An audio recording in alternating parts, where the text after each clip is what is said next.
prevent somebody from having trouble. Makes sense. Because I was thinking about why the kingdom of Israel here, and I said, and about Zara, and they wouldn't do what they were supposed to do. So Hashem was punishment. Mm-hmm. And they said, don't talk about the Jews. Don't talk negatively about the Jews. So that's an interesting point. We shouldn't be talking negatively about others unnecessarily. So perhaps her point was that, look, it's true. The temple was destroyed because people mistreated each other, and there were all kinds of terrible things that occurred in that time, and that's why the temple was destroyed. But we don't want to engage in conversation and discussion that's detrimental, that's negative, that's going to be. So I think she was just trying to strike a balance. She wasn't saying it's not true. So looking here on the screen, where you see how, from Torah law perspective, we have, I'm just going to knock that out so you could see, unless it's causing trouble. Okay, we'll just leave it alone. Because it seems like, our online participants are able to see the screen better than we're able to see it. But the Torah is premised on compassion and goodness. These are only some examples of such verses. Maybe we'll look at more. But we know that the Torah's way, drachel darchinam, the Torah's manners are of pleasantness and compassion and goodness. And that's what we try to promote. And the idea is that although our Parsha Mishpatim is about law, but the law itself, like the stories we said yesterday, are meant to be in a way that's compassionate. That it's not just doing what's right, but it's about doing the right thing. That's the idea. So let's look at the verse in the Torah where it says, "V'asisa es hayashar v'hatov be'enei Hashem." Moshe says to the Jewish people, you should do what is right and good before God. Now, we could dissect this verse. Let's divide it into two. First, the Torah tells us we have to observe all the commandments of Hashem, right? We see many such commandments. And then, in fact, there's how many? 613. If you want a little bit of trivia, what's the gematria of Moshe Rabbeinu? You ready for some quick mathematics? Mem is 40, Shin is 300, Hey is 5, 345. Rabbeinu, Reish is 200, 545.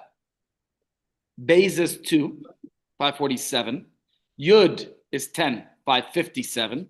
Nun is 50, 607. Vav is 6, 607 plus 6 equals 613. So Moshe Rabbeinu gave us the whole Torah, and he's telling us how to observe it. And he tells us you should do what's right and what is good. Okay? That's what he tells us in that verse. Now, if I had a chumash in front of me, that's what I should have done. In fact, I was planning to tell everybody to bring a chumash today, so we could look at the verses ourselves and everybody could look at them. But since I didn't do that, I don't want to create a commotion now. But actually, if you go to that verse, what the verse says is, Shamar tishmeru nas mitzvahs Hashem alekechem. You should diligently observe all the commandments that Hashem tells us. I don't remember again, because I don't have a chumash, I don't remember all the words in the verse. But no, I have my phone has it, and I could quickly look it up. But you know what? When I have to start looking up things in the middle of a class, you know what it does? It distracts. So I have my own notes of what I want to talk about. And if I didn't write the verse out word for word, you'll have to just accept if I mess up a word or two. But the second part of the verse is the one that I'm mentioning over and over. So again, the first part is to follow, to observe all the commandments that Hashem gave us. And the second part of the verse, Moshe says, you should, in fact, if I recall that verse correctly, he lists all three kinds of mitzvahs. He says, Shamar tishmer nas mitzvahs Hashem alekechem. You should observe all the mitzvahs. Ve'edaisav v'chukaisav, which means his testimonies and his statutes. If the video is disturbing, Jussi there's a button on the TV that says silent. He should just push that silent button, and that will turn it off. That will just silent it. So this verse is listing also the testimonials and the chukim, the statutes, the laws that are beyond our comprehension. So he's saying all the commandments of Hashem you should observe, all three categories. Mishpatim is our parsha. Eidos, the testimonies, like Pesach, a testimony of God's emancipating our ancestors from slavery in Egypt, and Sukkot, remembering our ancestors' booths that they dwelled in the desert, and Shavuos, God giving us the Torah, and every Shabbos that God created the world, right? Those are Eidos, testimonies. The Chukim are the laws beyond our comprehension that we discussed in more detail Monday, like don't mix wool and linen. Doesn't make sense, but we do it because God said so. Or the mitzvahs like keeping kosher. Why is pork and lobster and shrimp kosher? Not kosher, but permissible for your neighbor who's not Jewish, but you can't eat it? It's a chuk, it's a law that God sets up. But I'm focusing now on the second part of the verse. The second part of the verse is, you should do what is right and good in the eyes of Hashem. So let's unpack this verse a little bit now for our discussion for today, and to understand it in order to move further, because it would seem that the Torah is actually adding a separate commandment, besides for all the other commandments that we already mentioned. So let's start with Nachmanides. Nachmanides explains this, and I'm going to unpack Nachmanides for you. You're all familiar with Nachmanides. Was a great scholar, sage, teacher, philosopher. I think he was also a physician like Maimonides, but he lived a little bit after Maimonides, and he lived in a country that Maimonides fled. Maimonides left from Spain, moved to Morocco, Holy Land, settling in Egypt, was buried in Israel in Tiberias. Nachmanides had a different journey. He was born in Spain, served as a leader for Iberian Jewry, and then after a terrible, we have the movie downstairs called The Disputation, with Pablo Cristiane, who was a former Jew, an apostate Jew. So Nachmanides had to leave Spain, and he goes to Israel, he settles in Jerusalem, and that's where he passed away. And he actually lived, for his time, and for somebody who took the journeys that he did, quite a long time. He lived 76 years. From 1194 to 1270, 76 years. I think for that era, that was a fairly long life. Anyways, let's look at his words. Excuse me. Nachmanides says, our sages expounded on this verse. Which verse? That you should observe diligently all the commandments of Hashem. And he lists, Moshe lists all three types, the mitzvahs, the testimonies, and the chukim, the statutes. And then he says, you should do what is right and good in the eyes of Hashem. So what does it mean to do what's right and good? Not just to follow the law, but to go beyond the letter of the law. In fact, in Pirkei Avot, Ethics of Our Fathers, what does it say? Ezahu Chassid. How do we define a Chassid? There's something wrong that the slides, I'm going to have to pause for a second. The slides are not presenting. Oh, it says here, your screen sharing is paused. How did it pause? Why is it paused? Resume. I never told it to pause. Resume. Choose one of the following. I don't know what's going on here. Isn't it annoying when these things happen? Sorry.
We're back, or should be back. We're not back. I'll be back.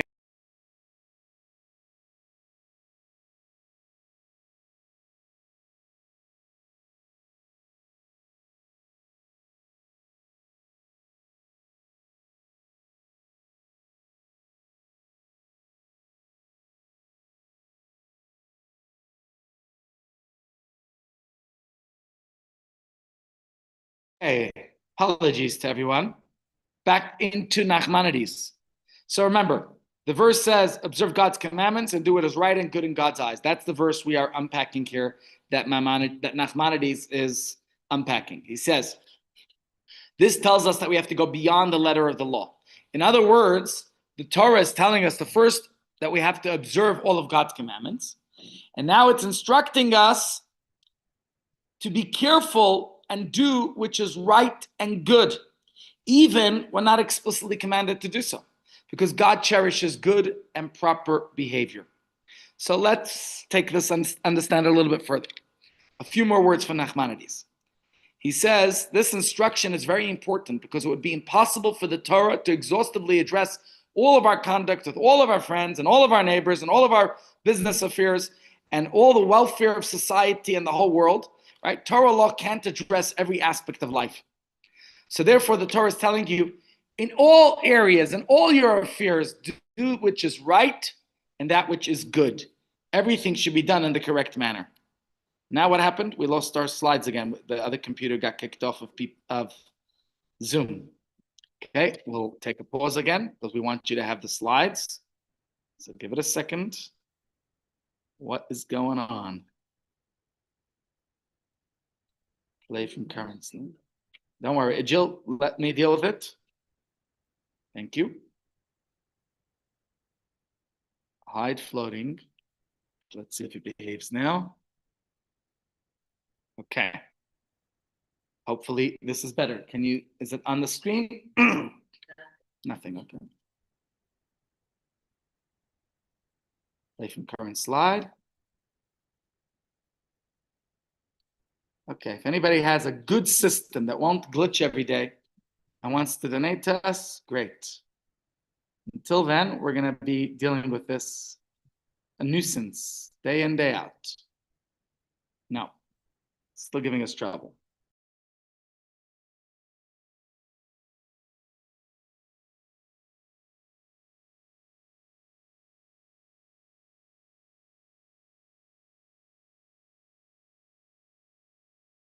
There's obviously some issue with the project. I don't know if it's the projector itself or what, but there's some issue, definitely.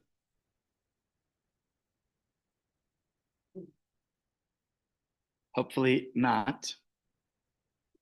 Okay, maybe the idea is I have to try a different projector, but I think, sure. I'm going to switch portals here. See if that makes any difference.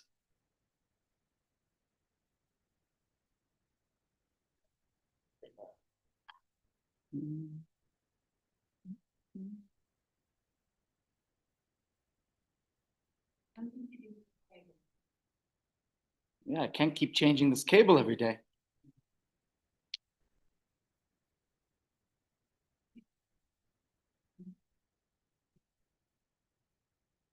It's struggling to for some reason, and I don't know why. But what I'm going to do is, I did this yesterday and it seemed to work, is close all other applications. So only let PowerPoint be on. Let's see if that does the job. Okay. So I'm closing out everything else, and only PowerPoint will work now on this computer. Let's see if that makes any difference. Now, okay, you're not going to have our online participants will have the slides, and in-house, we're going to just have to live without the slides for now. Okay, I don't want to be stuck debating this and having this whole story on the internet. Okay, leave it, Les. If it shows up, great. If it doesn't. Let's just leave it alone. Okay, now the whole computer's everything's turned off. What happened here? Looks like we've lost our whole connection here.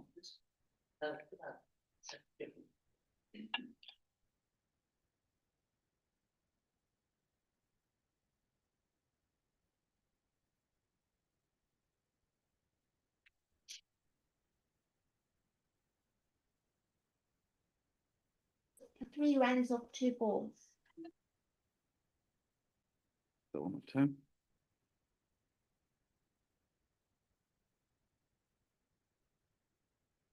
Okay, if you're watching us in the future, just fast forward that section until here. But we're going to move forward for now. Something's happened that the computer is not, all our electricity just went off. So we'll continue without electricity for the moment until everything decides to hopefully turn back on. But for now, we're gonna resume the shiur. And ladies and gents, if you're present, just Luz, we don't need a commentary on each thing. Let it just go on so we could focus on our discussion, and hopefully that we'll get this fixed up. In the meantime, Nachmanides says how the entire Torah is addressing us. Moshe is telling us every mitzvah should be done in two ways. There's doing the mitzvah, there's the law, and then there is going beyond the letter of the law. That's what Moshe is telling the Jewish people. Says Nachmanides, instead, after offering multiple scientific commandments, such as you should not go about as being a gossip monger, as we've been discussing at the beginning of today's class, what it means to be a gossip monger. The Torah says, Lo yiselech rachel. Don't go around like a peddler. A peddler goes around with their wares, right? And they're doing they're carrying different things here and there. You don't have to be peddling gossip around.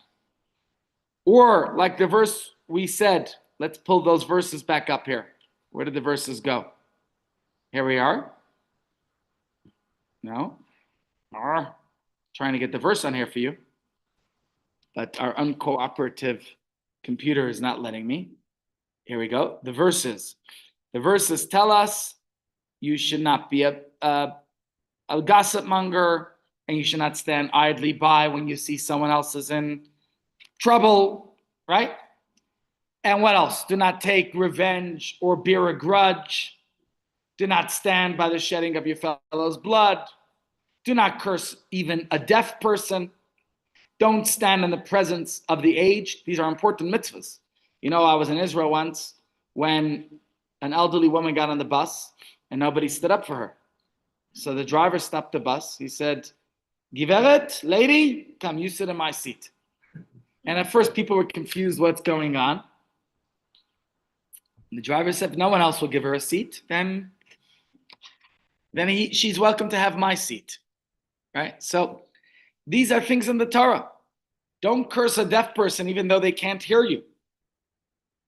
The Torah then concludes with the general commandment that we have to do what's right and good, meaning go beyond the letter of the law. So the way Nachmanides understands this, that's what I was telling you before. In Pirkei Avot it says, that's a chassid. A pious person goes beyond the letter of the law. And that's the point here, is that Nachmanides is telling us, the meaning of this verse is that the Torah is telling us, it's instructing us to go beyond the letter of the law. Okay, so let's again unpack and understand Nachmanides. He explains that after the Torah is telling us how we have to observe all these specific commandments, and they're about what? Our parsha is about interpersonal conduct. It's about the way we treat each other. Then it gives us a general commandment to do what's right and what is good. So here, and by the way, in that verse in where is it? Rambam explains that the klal, the general rule of all the mitzvahs that are bein adam lamakam, between man and God, the Torah says kedoshim to you, you should be holy. So between man and God, we have to sanctify ourselves. That's what kosher does. That even not even mixing our wool and linen, etc. And the klal, the rule of mitzvahs bein adam lachavera, between each other, what's the rule? Is va'asisa hayashar v'hatov. Do what is right and what is good, the Torah is telling us. Go beyond the letter of the law, right? Don't just do what's right. Don't just do, I'm forgetting the expression we said. Don't just do what's right, do the right thing. Make sense? Now, there's no way for the Torah to provide specific instructions for every particular circumstance, which is why it's a general blanket statement. Okay, after giving us all the laws, Torah says the underlying principle motivating all these laws, the principle that should constantly guide us in all of our interpersonal conduct, do what's right and good. That's it. Do what's right and good. The relationship between the two parts of this passage, the start of the passage, is that you should do all the commandments. That we could say is compared to the body, observe all of God's commandments. But then there's the soul. What's the soul? The spirit. Do right and good, even when they're not specifically instructed. We don't have to tell you to clean up after yourself, right? There are certain things that you don't have to be told. It's inferred, it's understood. Just as the human body contains its spirit and doesn't allow it to fully express itself, right? Our body sometimes, we might keep our spirits not being fully expressed all the time. Well, Nachmanides is saying, so too, the body of law sometimes limits its spirit. Sometimes he could say, I followed the law to the T. I know, but the spirit of the law is lacking. A spirit cannot just be legislated. We can't tell people how to feel. Okay? In order to express it in the legal context, it needs to be distilled into a formal list of specific laws. And that's difficult. That's something the Torah is not going to tell us how we're meant to conduct ourselves in the specific details. That's for you to realize, for each person to determine on their own, what's the spirit, what's the soul of the mitzvah, how do I do this beyond the letter of the law, what's the right thing, okay? Like the story of the furniture. The fellow could have just said, you know what, I don't want you to put furniture outside. Why? Because I'm stubborn. But eventually that came to save his own child. And I think we could all think in our own lives where sometimes we didn't follow the law to the T. We went beyond the letter of the law. And that beyond the letter of the law was able to help us in some way. It came to our benefit. Okay. But these laws, obviously, every situation is unique, and everything, there's always going to be certain scenarios and situations, and everything has got its own story.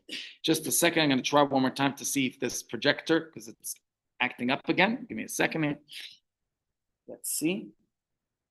Maybe if I switch the sides, maybe the sides of just giving it a second shot. I don't know why, but I am. Hold on a second. This way.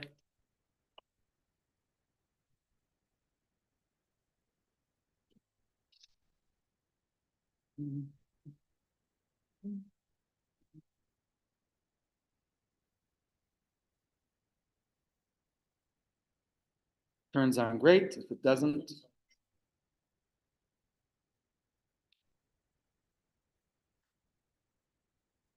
okay. No, it's not liking us today. So never mind. It's on.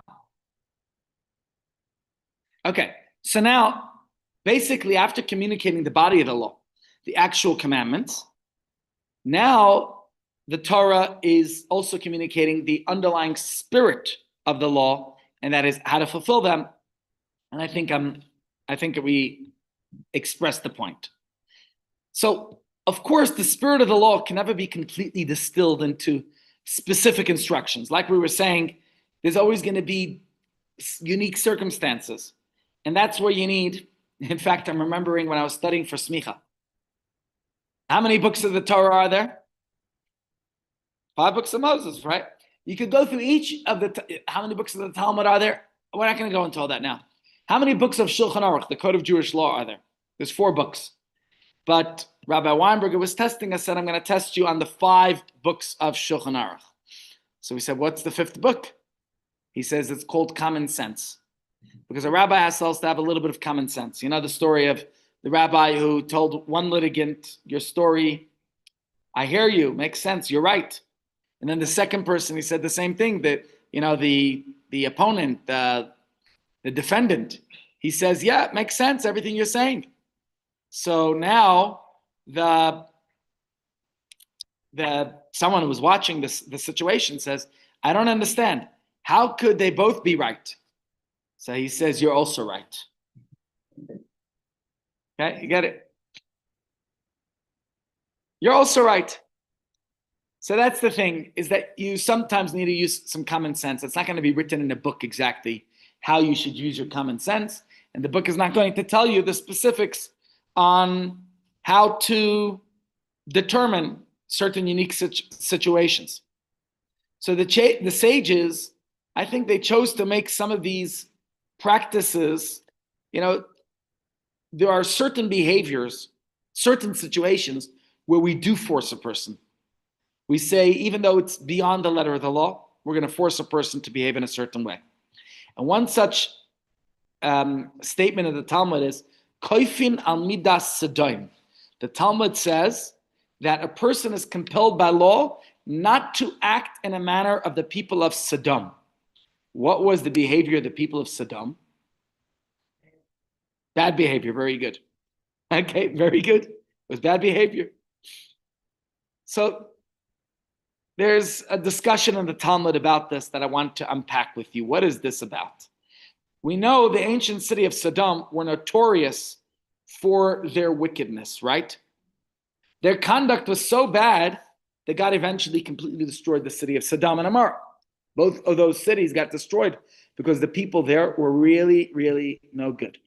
In fact, if we look at the verse in the Torah, it says, Haya Avoin Sodom, there was the terrible sin, the iniquity, the transgressions of the people of Sodom.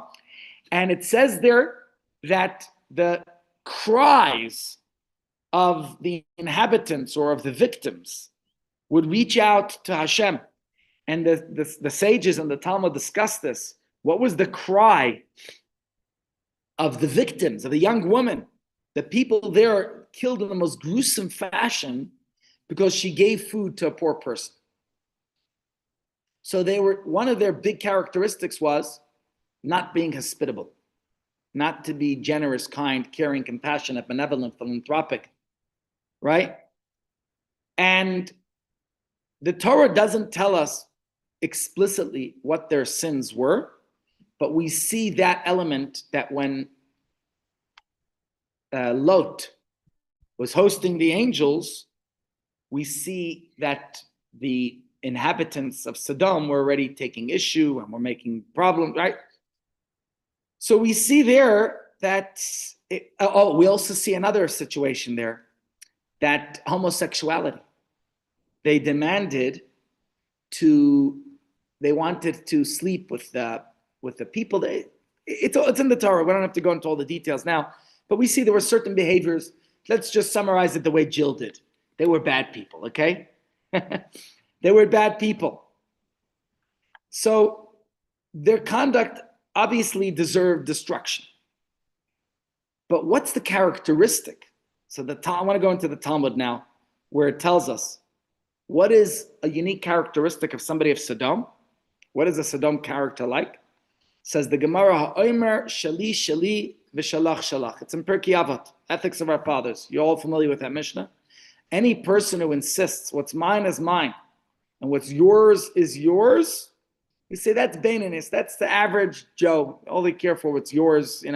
You mind your business, I'll mind my business. Right. But our sages tell us that's actually the characteristic of the people of Sodom. The people of Sodom, they were of that behavior.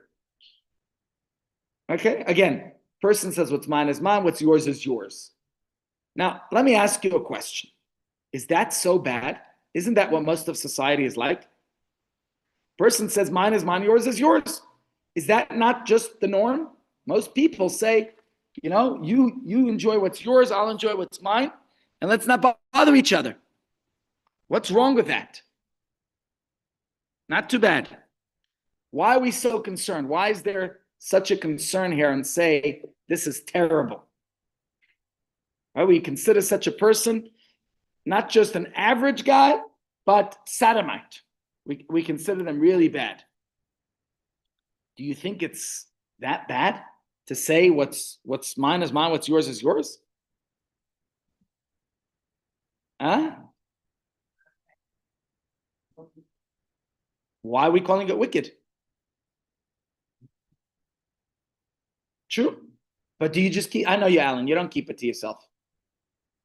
Huh? But you decide. Okay, good point. Yeah. Rebbitzin? Maybe it's expressing, okay? What's mine is mine and what's yours is mine. No, that's not the one. That's a wicked, that we call a Russia. I know. That's what some of the world. Not according to this Mishnah. The Mishnah is saying that a person who says what's mine is mine and what's yours is an average character, and some say even a Sodom-like character. And it's puzzling to us because it doesn't seem so terrible to say what's mine is mine and what's yours is yours. So if I was, we're an intelligent crowd and we want to dig deeper. So we're going to look at some Talmudic commentary on this, okay? Because that's a Mishnah, there's Talmudic commentary.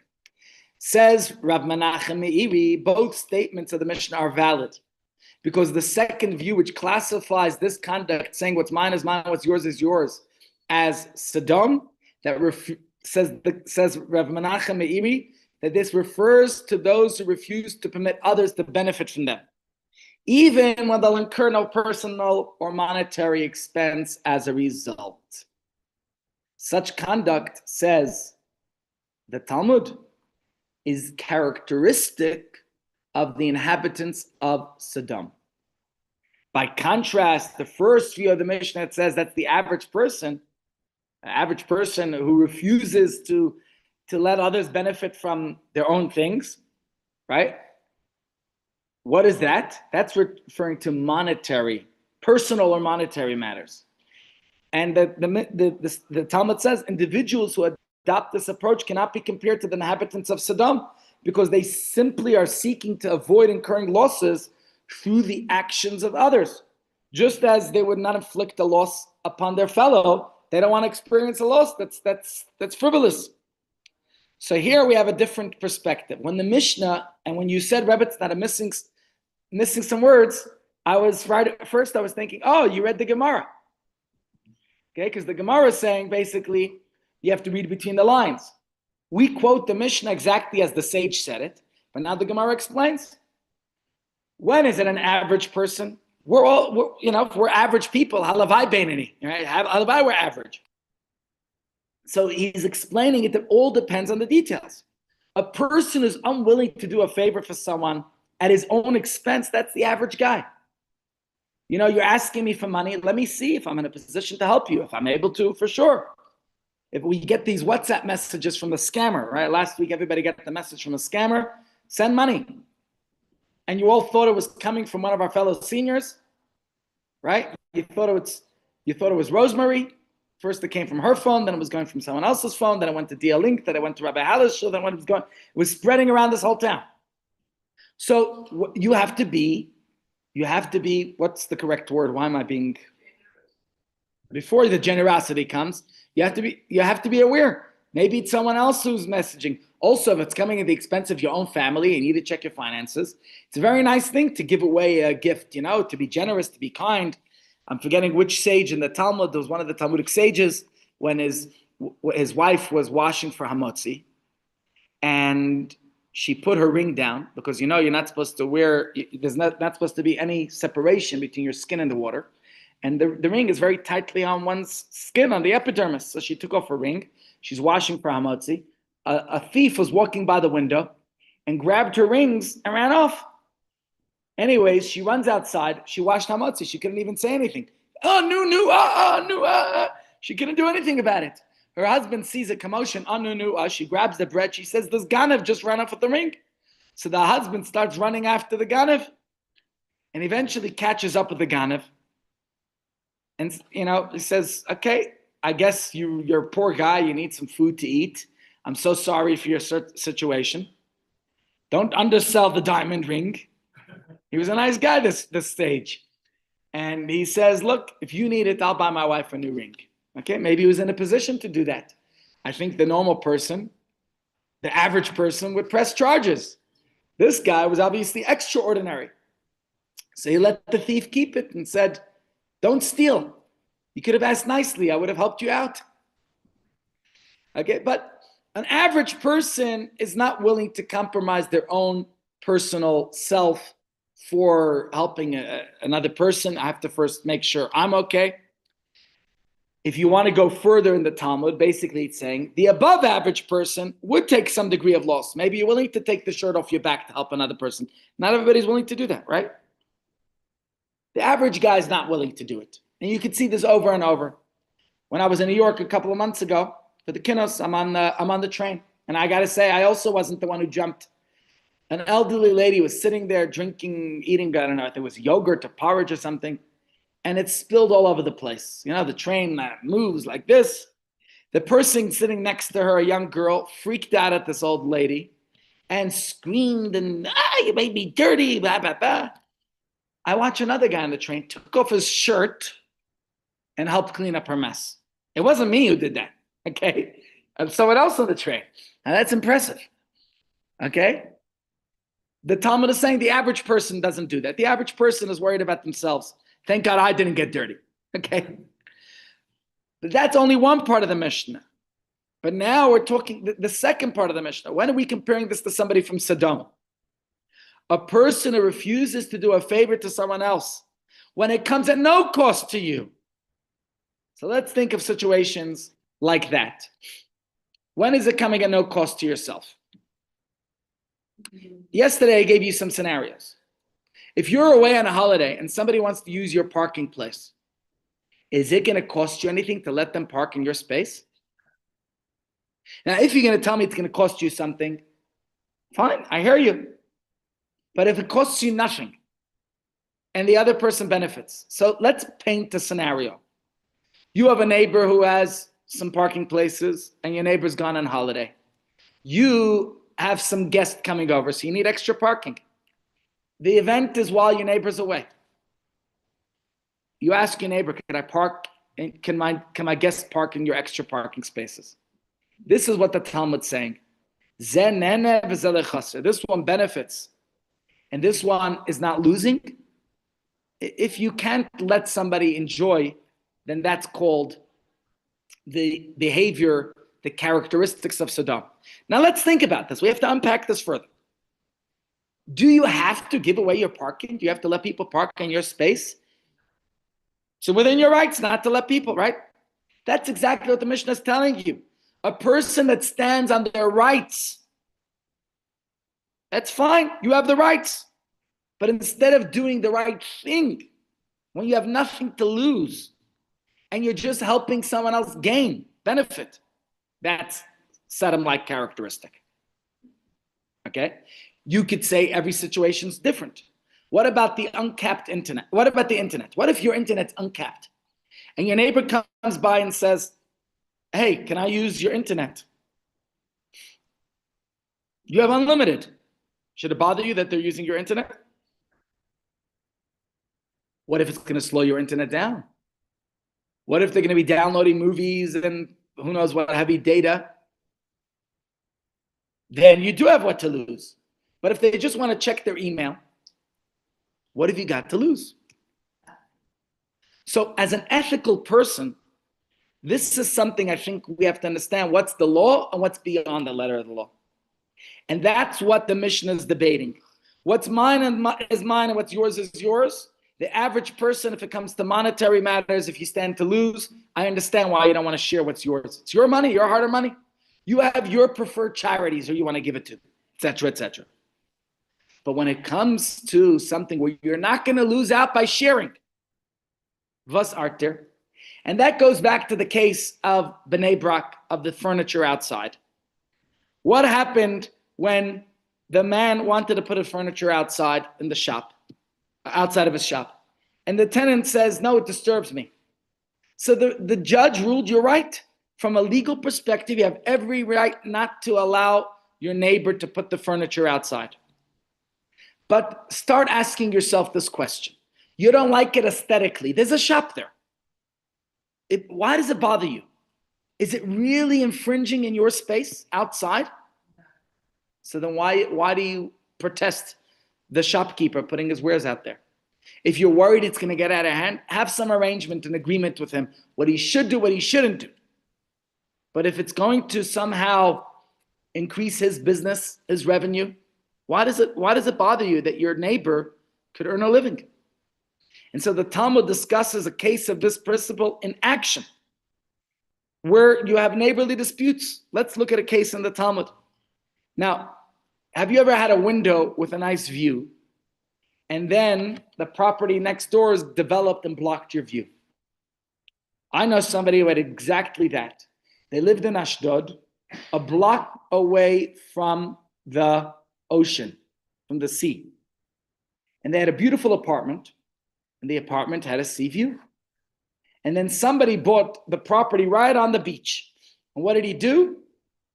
Built it up. And guess what happened to my friend's view of the coast? Gone. Now, of course, they tried to complain and kvetch and petition and sign documents and all that. Did it help? V'aytaita bankus. And that could happen anywhere. It could happen right here in Joburg without a sea view. And definitely that's a letdown. But if you were living a few hundred years ago, not today, I would think it would be a lot worse than today. Why? Tell me, before I go into the detail. When you look at a story in the Talmud, and you think sometimes, what are they arguing about? What's the big deal if somebody put up a building? Today, if somebody puts up the building, it will distract your view. It's true. Why is it worse in Talmudic times 2,000 years ago? Because not only did it block your view, what else did it block? Your light, okay? A wall going up, blocking your windows, would plunge your whole house into darkness. There was no Escom in those days, and no load shedding, and they needed sunshine for light. And this is a problem that the sages had to debate and legislate and discuss, and the sages forbade a person from putting up a building, a wall that would obstruct the lighting of the neighbor. Can you apply it exactly the same today, or could the sages say today, sorry, it's different? In those days, you needed the sunshine. So you had a valid claim of why the next person shouldn't put up that building, rising above yours. But today, get yourself better lighting. I'm sorry that you're missing the view now. Okay, there's been all over the world this case arises. And in most cases, the verdict is, sorry, they bought the property. They have the same rights to put up a building, even though you're no longer going to have your wonderful coastal view. Yeah. You say, Yeah. person who puts up a building to block your view is behaving in a sodomite manner. I'm not saying that. Let's first look at it in the Talmud, and then we'll see it. Okay. Says the Gemara, a person who has windows set in the lower portion of the wall. Because when you see it in the Gemara, you'll actually appreciate it more. Because the Gemara is solution-oriented. All right? So the Gemara is not saying you can't just build it. Let's see it in the Talmud. A person has windows set in the lower portion of the wall in their house. And the neighbor desires to erect a building that would block them. The neighbor proposes to solve the problem. How? By installing new windows in the upper portion of the homeowner's wall. Would you say that's a mensch? Listen, I'm going to block you, but I'll give you new windows so you can have sunshine coming from another angle. Says the Talmud, if this arrangement won't cause the homeowner any difficulty at all and would not require him to leave his home during the construction, he cannot prevent the new neighbor from performing their construction. That might obstruct their view somewhat. The Talmud's not concerned about the view. What's the Talmud concerned about? The sunshine. So the homeowner is compelled by law to allow the neighbor to close the windows on the bottom part of his wall. I'm not sure why you have to close the windows. Maybe just didn't have massive windows in those days. And to create new windows higher up. This is because it would be Sodom-like for the homeowner to refuse this accommodation. To conclude, the Talmud says this principle applies to every situation in which one individual will benefit while his fellow will not lose anything as a result. In all such cases, the relevant party is compelled by law to cooperate. So what the Talmud is saying, the way I see it is, the homeowner is legally within his rights to object, and they could fight it out in court. You can't build a building next door to mine because you're going to block my light. But what the Talmud is saying is that if the neighbor offers a solution, then you have no right to deny them, to reject it. You have to work for a solution. And if their building is going to block your light, but they're willing to give you new windows at their own expense, I think that's a reasonable reason, even if it's inconveniencing you a little bit, that you should allow them this accommodation so that people can prosper in society. If the homeowner insists that they're not going to let them, they're not going to accommodate, and they're not going to allow the new windows to be put up, says the Gemara, the court will rule that the new neighbor can build his wall, even if it's going to block the existing homeowner's light. So you have a situation like that where a neighbor wants to put up a building, of course yours. And the Talmud is saying, if it's about light, let's find a solution that's going to work. And it makes it clear. If the homeowner will suffer any loss or inconvenience as a result, then the Jewish court would compel the neighbor to sustain any losses, because you can't block another person's light. Light is something everybody should be entitled to.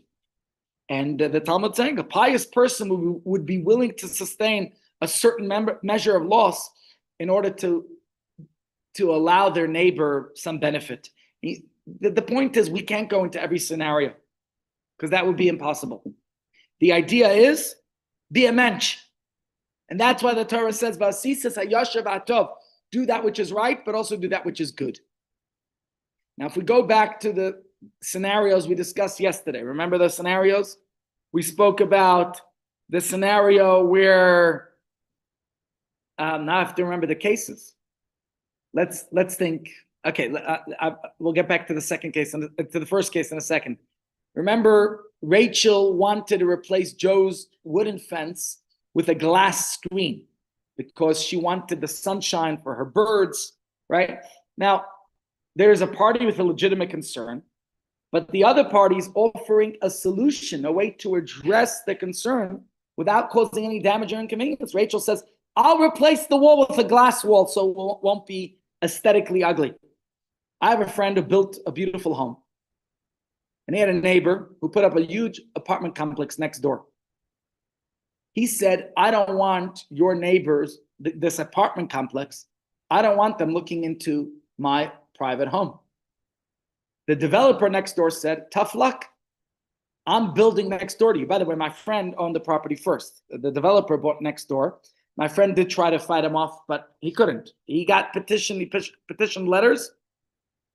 I don't want to give away all the private information, so I won't say, but it's somewhere here in Joburg. And what he did was he petitioned, and they managed to bring it down. They were going to put up like 200 apartments next door to my friend's house. My friend happens to have a very big estate. I think 3.8 acres or something. It's big. He didn't want the neighbor, the developer, having 150, 200 units next door. So he fought it and whatever. Eventually, with enough signatures from other neighbors, because it's an upscale neighborhood, and people there live on big properties, and here somebody was taking a few acres and putting up a big development. So he got them to bring it down from 200 down to maybe 100 and something. You know, he got some of his way. Now came the next fight. The developer said the wall only has to be a certain height. I don't know what the average height is, how many meters. My friend said, I don't want your tenants looking into my property. The developer says, that's your problem. I built the wall based on my legal rights. By the way, they're both Jewish. The developer and my friend.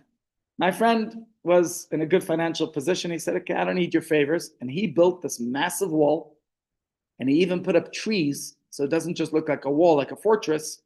He put up trees so it looks pretty, and they're not looking down, but he doesn't want them looking into his property. So that was his. So you see, there's the law, there's beyond the letter of the law, there's finding compromises, you got to be solution oriented. And what we're saying is the Sodom character won't give others benefit despite lack of personal loss. The average character won't give others benefit only when it comes to their personal loss.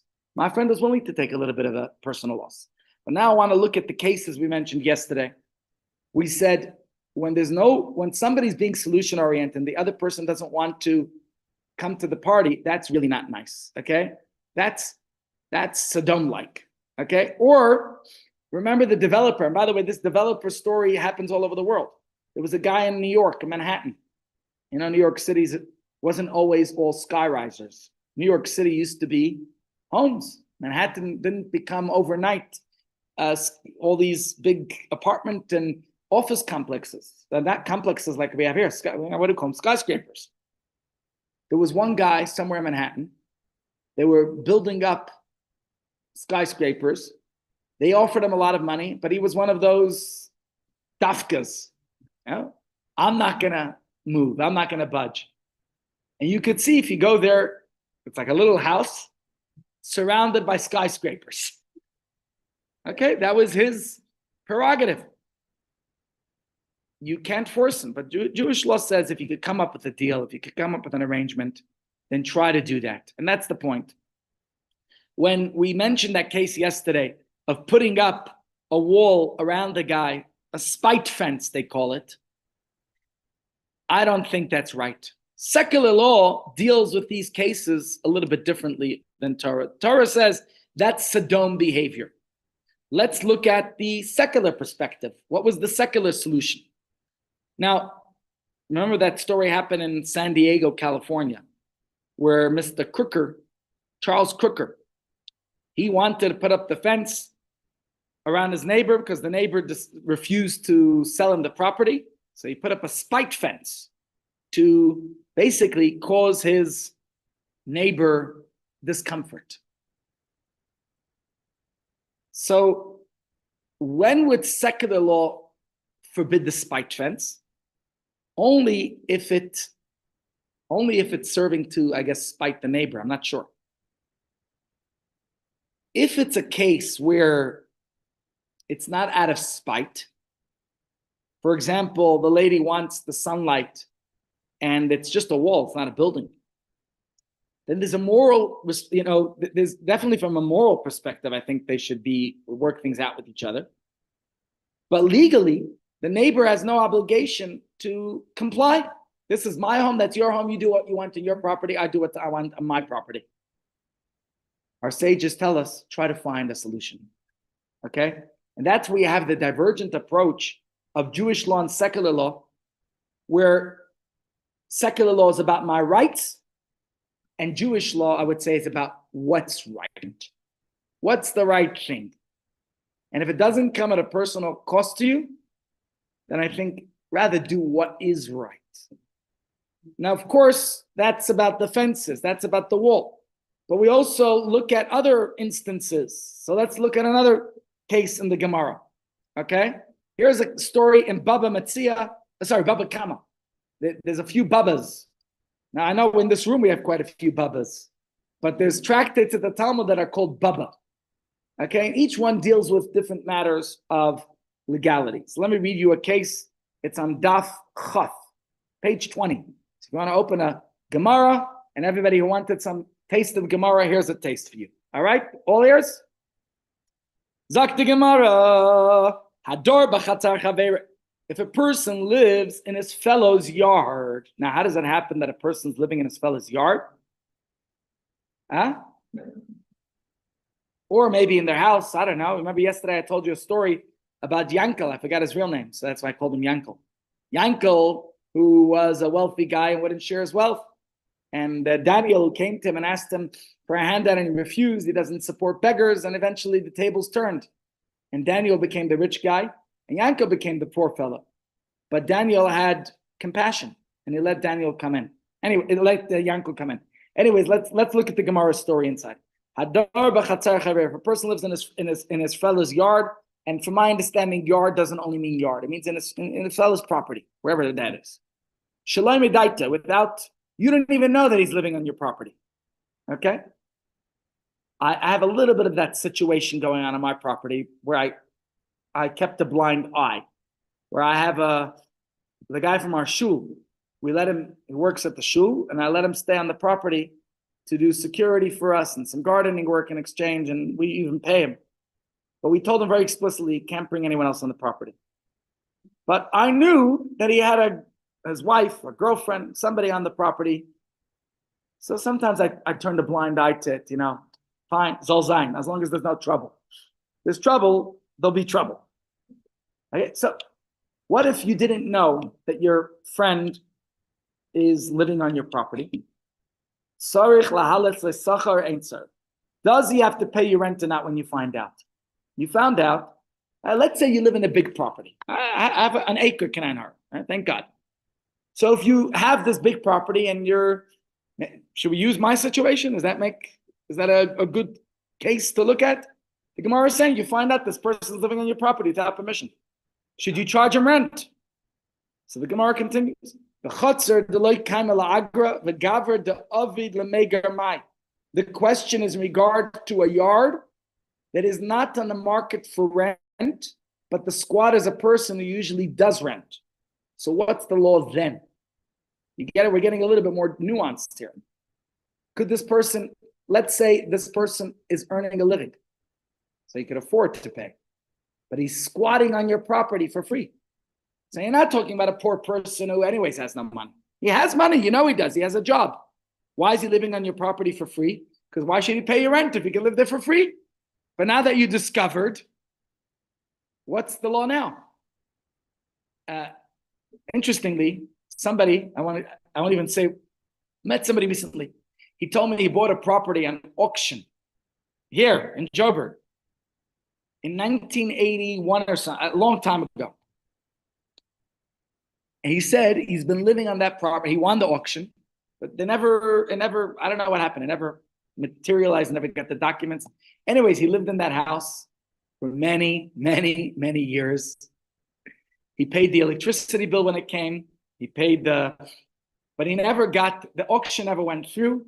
It never was finalized, but he won it. That was he said a couple of years ago, all of a sudden he gets notification of eviction, an enormous bill that he owes the municipality. And he took up a fight with them because he has the paper that he won the auction of the property, but nobody ever dealt with it. And now all of a sudden they woke up nearly 40 years later.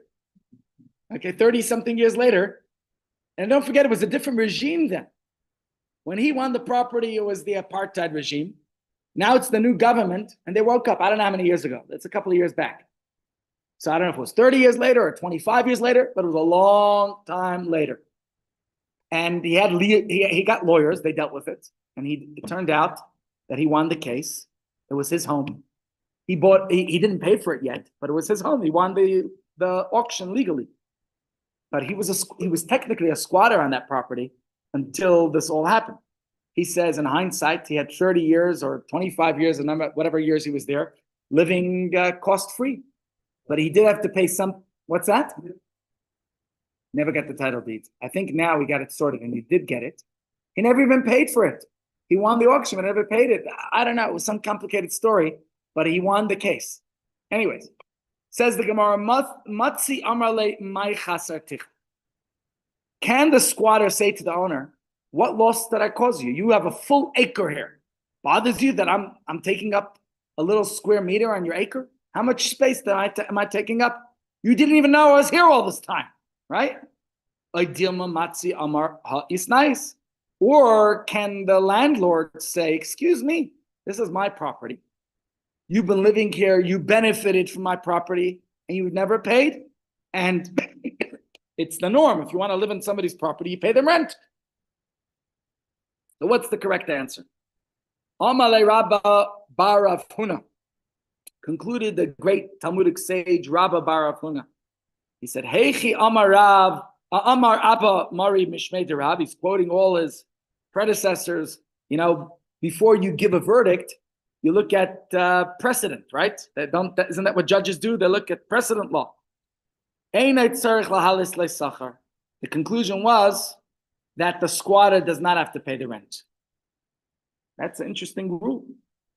The squatter does not have to pay the rent. Why? So what's the logic here? What's the squatter's rights? The logic in this case seems to be what the Gemara, like the blocked windows. The property is not currently on the market for rent, so the owner didn't lose any potential income. If he wasn't renting it out, the fact that somebody squatted, you might not feel comfortable with that. And I personally would not be comfortable with that, right? The Gemara is saying if the property is on the market, the owner's losing because you're occupying a room that he could have rented out. So that's a different story. But in this case where you weren't renting it out anyways, this person enjoyed a place to stay. And this person, the squatter, benefited because he had a place to sleep. And what did the owner of the property lose out on? It's a win and no loss situation. So the Talmud says he doesn't have to pay for his unauthorized use. But the Talmud goes a little bit further and actually discusses it and says, we're talking about whether the squatter may pay after the owner's demands, that the owner says, you owe me rent. But what about in the future? Can he still inhabit the property without paying rent? Exactly. The Talmud says that would not be the case because no one wants to tolerate squatters on their property. So the Talmud is saying from the past, well, since you weren't asking for rent, then no past rent is due because you never had it on the market. But could you evict him or make him pay now? That you could do. And the Gemara says the owner has the right to object to send this person out and says it's not Sodom behavior because it's your personal space and you're entitled to not have squatters on your property. And you might say, what if it's unoccupied and there's nobody? Doesn't matter, okay? It's not for you to make the cheshbon for somebody else. But the Gemara is saying to ask for back rent. I personally faced that just 2 years ago. You remember when I moved out of my home, we were given an eviction notice because they were ostensibly going to develop the building and all that. Anyways, there was a lady in the complex actually owed them millions of rands. We didn't, but we wound up overstaying. They gave us an ultimatum. We have to move by a certain date, and we didn't move by that date because our property wasn't ready. They hit me with heavy fines, heavy fines afterwards.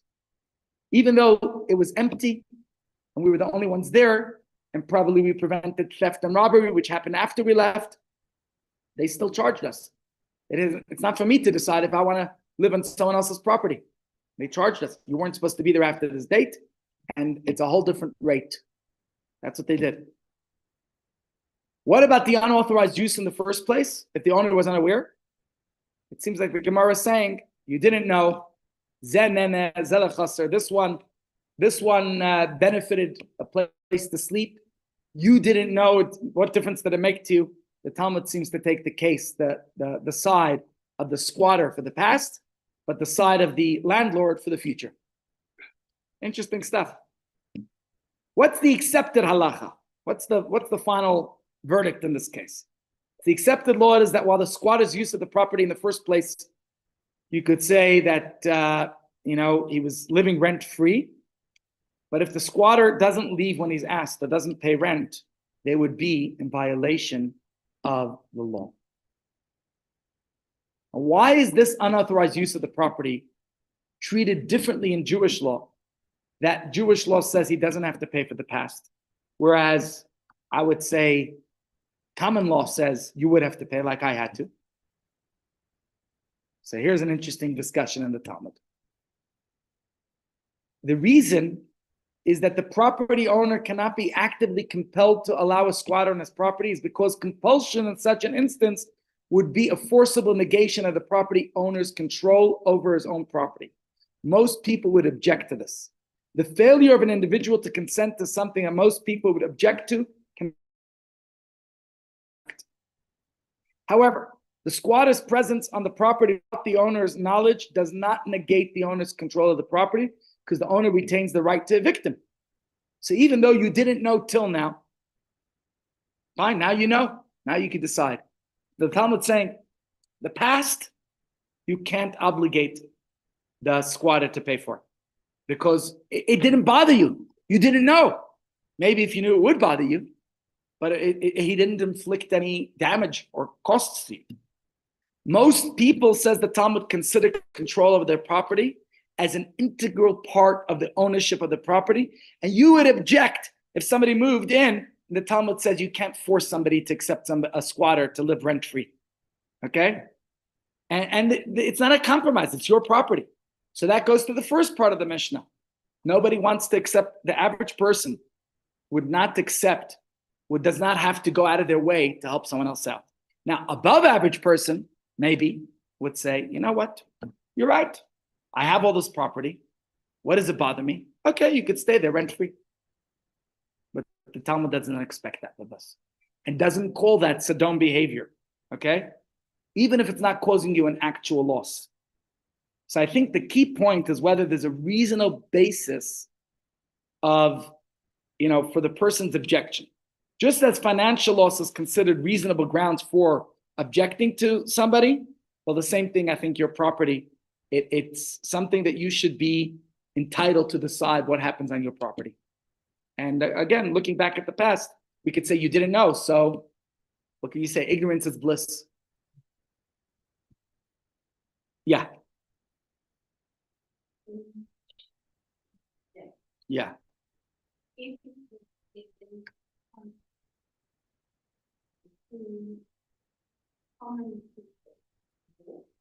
Ooh.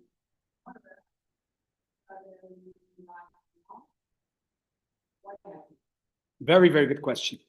The basic rule the Talmud says is, so first of all, when the Gemara is calling somebody sodomite, there's no law. We're not saying that person has a consequence. We're just saying that's not a good behavior. That's what we're saying. We're saying you're acting like somebody from Sodom, because it's not cost you anything. But the Talmud has a very basic premise. And that premise is you have to follow the law of the land. Okay? And the law of the land is the law you have to follow. And therefore, if they're coming at conflict with each other, you got to go to the law of the land. Well, I don't want to say that so clearly, because, for example, the law of the land is forbidding circumcision.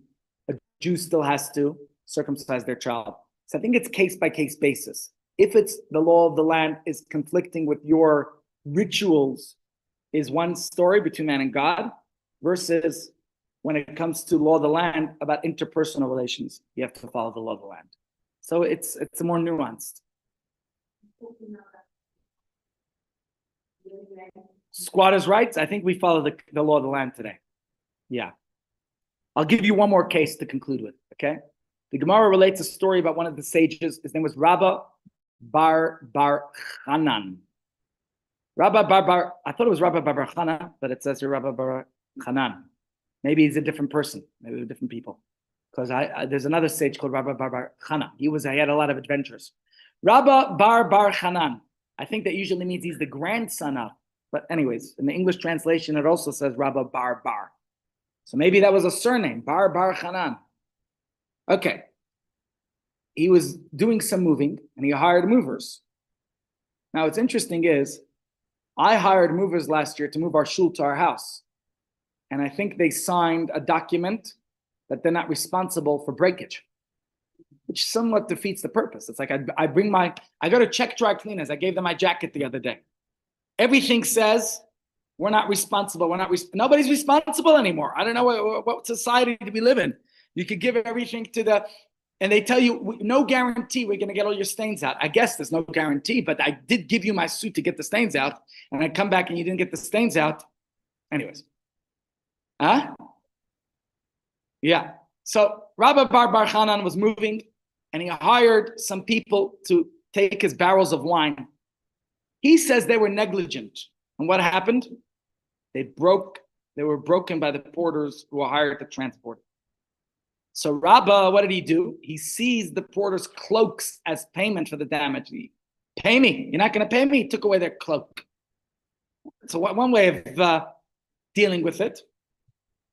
Before we go further, no, I'm going to read the Gemara to you so you get the Gemara straight up.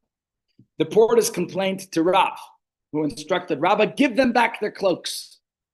Rabbah asked, is that the law? Rabbah replied, yes. The verse says that you have to follow the path of the good people. You have to do what's good. That's if a person owes you.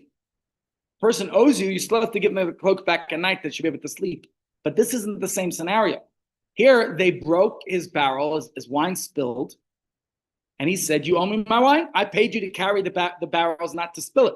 Now, the truth is, between you and I, is it possible that your barrel was broken before? You know, the airlines these days, they make things very difficult. But when people claim from the airline that they broke their luggage, is it possible that your luggage was broken before the airline? So the porters complained. They said that they're poor. They worked all day. They're hungry. They have nothing to eat. And this man not only doesn't want to pay them, he wants them to pay him because they broke his wine barrel. Now, in all fairness, maybe he had a broken wine barrel that he's blaming them for. I don't know. What did Rabbah rule? Not only must he give them back their cloak, he said, pay them their wages. They worked for you. You asked them to move the barrels, they moved it. Rabbah says, but is that the law? He says, yes. It says you should observe the ways of the righteous. And these are clear verses in the Talmud.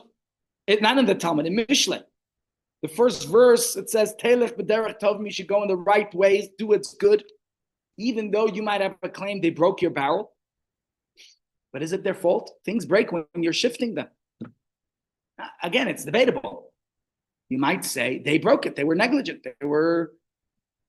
And then the verse says, "Va'orches tzadikim tishmar." You should. What's the word? Tishmar. You should observe the ways of the righteous. So the whole idea then is that even though he might have a claim against them, he might have a claim. We understand. But the Talmud is telling us that you have to go beyond the letter of the law. And therefore, I'm just fast forwarding some of our slides for the people watching online, because we're not doing everything. The point is that a good or righteous person would sustain personal expense for another. And this is what the Talmud's telling us, that we should do what's good. We should do what's righteous. And a good or righteous person is willing to sustain that personal expense. And Rav was in effect telling this Rabbah that you are a sage, you're a righteous person, and therefore your conduct should be one that's done, even if legally speaking, you could hold them responsible for breaking the barrel of wine. But come on, do what's menschlich. Do what's menschlich. These guys are poor fellas. Probably Rabbah could absorb the loss. You know what I'm saying? And that's the point what Jewish law is saying. And now you had a rabbi in the story, and the rabbi was demanding that they pay him. But the superior rabbi of the court said, come on, man. Yeah.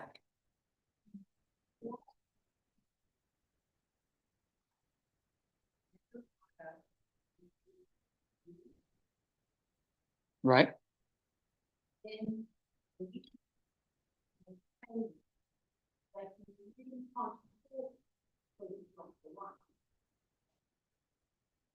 I guess that would be a matter that has to be now further mediated, arbitrated, or even legislated and determined what should be. So I don't know exactly. In this scenario, the case that the Talmud clearly tells us, the rabbi said, well, I don't know. The rabbi, the judge said to the rabbi, come on, you might have a claim, but do what's righteous. So to conclude, doing what's right, doing what's good in Jewish law, let's look at 3 concluding scenarios. First of all, we have obligations that are specified by the Torah as explicit commandments, and those we know. The Torah says black and white what the rule is, right?